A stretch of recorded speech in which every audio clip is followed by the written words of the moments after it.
Soyez les bienvenus, nous sommes sur le chantier en cette date du 26 avril 2020.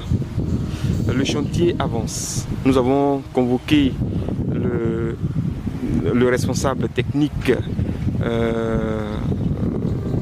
chargé de nous aider à superviser et à contrôler les travaux qui se font au niveau donc du diocèse. Monsieur Nguessan qui est avec nous, Luc Nguessan. Où est-ce que nous en sommes au niveau des travaux? Cher frère Ibré, cher diocésain, nous sommes effectivement ici sur la place de la cathédrale. Je disais à la cathédrale, c'est le plus chantier parce que nous voyons vraiment les choses avancer considérablement. À ce jour, ce que nous pouvons vous dire, c'est que les travaux avancent très bien. Nous sommes ici sur une aile de la cathédrale, l'aile est. Vous voyez avec nous que nous observons déjà des piliers qui sont élevés, qui ont pratiquement atteint le niveau à ce stade. Pratiquement le niveau est atteint. Il reste encore peut-être un mètre à rajouter. Et puis nous aurons atteint le niveau du pilier à ce niveau. Vous voyez également que les ouvrants. Les ouvrants constituent les portes d'entrée, les fenêtres, comme en gros, comme je peux le dire. Et une autre étape qui va s'ajouter très bientôt. Quand on parle d'ouvrants, ce sont les creux qu'on voit dans le mur? Oui, tout ce que nous voyons comme creux. Rectangulaires là. Voilà, ce sont les ouvrants, ce sont des portes ou des fenêtres. Pour une bonne aération du bâtiment. Bientôt une autre étape va commencer. Nous allons la constater de l'autre côté, le côté ouest. Cela va se faire également sur ce côté, c'est-à-dire tout ce qui constitue, encore c'est toujours l'élévation, mais ici on va mettre les ogives, cette forme architecturale qu'on a sur les ouvrants. Nous allons le constater de l'autre côté, qui donne vraiment une belle architecture à ce bâtiment. Et cela va se faire très bientôt parce que le côté ouest qui est achevé va être transposé, les coffrages vont être transposés sur ce côté pour que nous ayons vraiment cette harmonie. On voit des piliers qui sont hors mur, hors périmètre. C'est quoi le problème? C'est des piliers qui sont d'un support aussi important pour la toiture. Ils sont à l'extérieur parce qu'à l'intérieur on veut faire vraiment de l'espace. On ne veut pas avoir l'intérieur du bâtiment avec des piliers à tous les niveaux.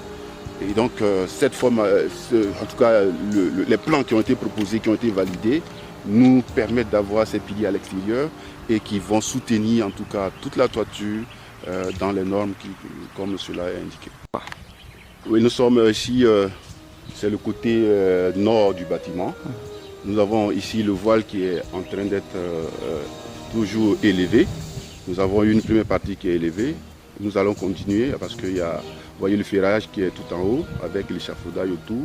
À ce niveau, le bâtiment est un peu plus élevé. Il est un peu plus élevé, facilement ça atteint la vingtaine de mètres de hauteur à ce niveau. Donc nous allons ici élever encore le voile jusqu'à cette hauteur-là. Et vous voyez, ce sont des piliers, les mêmes piliers sont là. On vous avait déjà dit dans nos reportages antérieurs, les piliers sont faits à base avec ces buses que nous avons à terre là. On les empile et on coule le béton.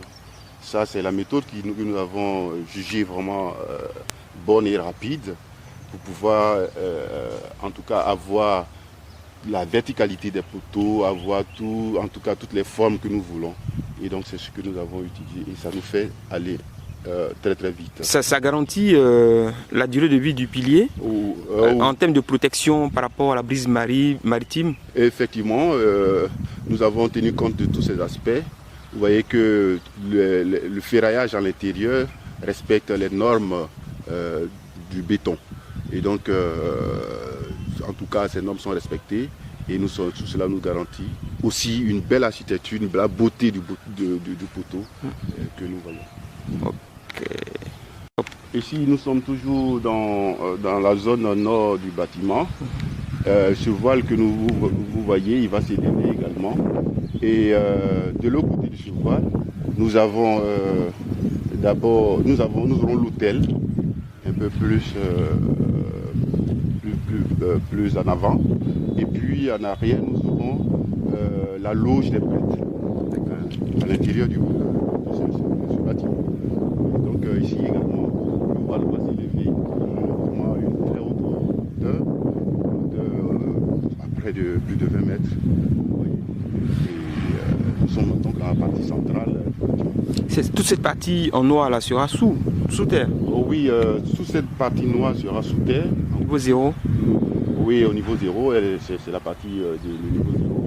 Donc c'est là complètement englouti. C'est vrai, nous avons la chance d'avoir avec les reportages tout ce qui se passe, mais et cela va rester dans la mémoire collective. Sinon, on ne verrait pas du tout tout cela. Et puis on ne verrait pas le boulot, le travail qui a été fait véritablement en dessous. Vous voyez juste en dessous, la partie noire, vous voyez la tuyauterie. Ce sont des prévisions qui ont été faites, faire passer les canalisations, faire passer de la filerie, tout ça pour pouvoir alimenter le bâtiment en électricité, que ce soit le courant fort, le courant faible. Et donc ce sont des réservations qui ont été faites par la société en charge de l'électricité.